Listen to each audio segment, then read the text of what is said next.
more than anything, I think now is time to really explore, because what happens is one can look at history from the perspective of, for instance, a Tulsa massacre, and see it as an isolated event that was a tragedy. Or you can realize that there were communities just as successful throughout the nation, and Tulsa massacre was one of 300 that were deliberate to successful and affluent African-American communities. Because one of the things that people love to say is that, why can't the African-American community do better, or minority communities do better? When we historically have done better and beyond good, there were strategic plans or systemic plans that were put up that dismantled that progress. And I think it's very important for us to understand the who, what, when, where, why of around these massacres. Like, what were the intentions? What was the focus of it? Not just that it happened. For instance, I was fortunate to have delved into, because in Miami, it's kind of becoming a popular trend to Overtown was great, Overtown. But when one really looks into a community as Overtown, I'm gonna drop a few names for those who are looking, because I want people to Google these names. You look at the Comer Metro station, was named after Father Comer, who was an Episcopal priest who literally helped elevate the standard of the African-American community here in Miami. Because when Overtown first started, it was almost a slum that was near downtown, so that Flagler could have his construction workers and railroad workers in close proximity, so that they could work and so on and so forth. But then you start seeing that there was a pride and there was a wanting to not be a second-class human being.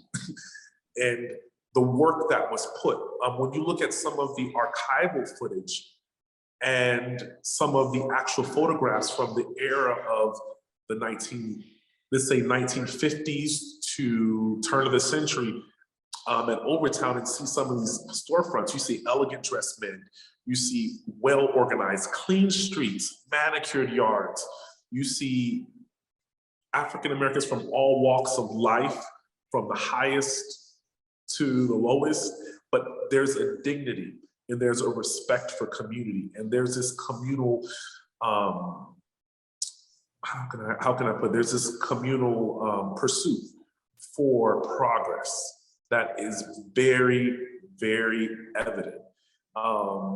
One of them that I would like to highlight is that of Marian Anderson. So the young professional, there's a civic group of young professionals in the Overtown area. At this point, their presiding president was William O. Perry.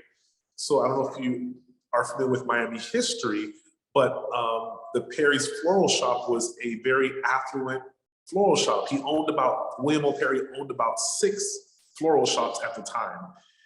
And they were connected with President Roosevelt's wife, Mrs. Roosevelt, Eleanor Roosevelt. And one of the things that was exciting about this narrative is they put their money where their mouth is, literally. They said, well, we have the financial resources too. How much does it cost to get Marian Anderson? How much does it cost to rent out the Miami-Dade County Auditorium? And from that perspective, we can control it being an integrated audience that evening. Because at this time, Marian Anderson was doing her activism. We're talking about 1951, the planning began with this, 1952 it happened. And at this point, what was so pivotal was, in the program, you see all of the businesses in Overtown on 3rd Avenue were sponsors for this. The AKAs, William O. Perry's civic group, and they all physically sponsored this change. And when Marian Anderson came, she had the support of, the president's wife. And so there was not much leeway. She came in with the National Guard, the FBI, and the local police force, because at this time in Miami's history, it was very much Klansmen still. There was a lot of KKK activity, and it was not an easy time. And one of the things that people forget was that at this time in history, it wasn't the African-American community as we see it now, the Hispanic community, the Jewish community. It literally was all pushed together into one community of color. And there weren't too many. When the fight for civil rights manifested, it was for, inclusivity and equity of everyone who was of color or considered of color. So back to your original question, it's imperative that we understand the context of the negative and the context of why, these things have not, what causes, what was the context of racism here in South Florida?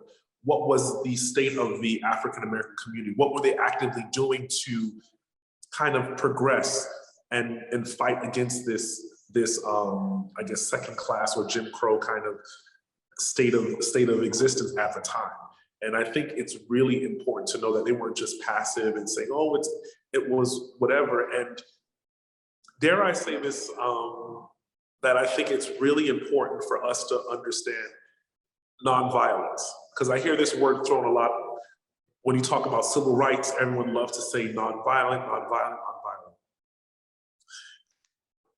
I was fortunate to have heard the speech that Martin Luther King gave to Bennett College. It's a long, lengthy speech, but paraphrasing one of the sections that he was making mention of in the speech is that the movement of civil rights, the nonviolent that we like to say, was saying instead of using brute force, since we can vote, since we can put our money where we want to, since we can invest in our community, since we can have all of these privileges, let's use them to our advantage strategically for the sake of progress. So nonviolent didn't necessarily mean that we were just going to sit around and let things passively, and that we're going to march in the streets. The marches in the streets was literally affecting the economy. The walks and the boycott cost the America at that time, it cost them billions of dollars. So the economic, how can I say, loss caused people to turn their heads in political power because money moves things. So they understood strategy. It wasn't about being nonviolent as much as it was about being strategic in the movement towards progress.